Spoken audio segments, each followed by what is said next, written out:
তোমরা দুটো বাক্য দেখতে পাচ্ছ, একটা হচ্ছে mister Roy says my nephew is very good at sports. এটা কি করতে হবে? ন্যারেশন চেঞ্জ করতে হবে।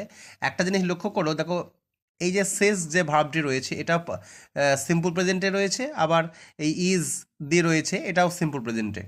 তো এই ধরনের বাক্যের ক্ষেত্রে কি হবে? এই যে মাই নেফিউটা হবে হিজ নেফিউ। মিস্টার রয় বলছে কথাটা, তাহলে তার নেফিউ হবে, মানে মিস্টার রয়ের নেফিউ। তাহলে আমরা আমরা কি করি যে সেকেন্ড লাইনের যে প্রোনাউন আছে এটা চেঞ্জ করি, তাহলে এটা হবে mister Roy says that his nephew is very good at sports. এর পরেরটা রয়েছে the police said to the gate keeper why did you keep the door open. এটা যেহেতু লাস্টে জিজ্ঞাসা চিহ্ন আছে, সেডটা আক্সড হবে। দ্য পুলিশ আক্স the gate keeper why he had kept the door open.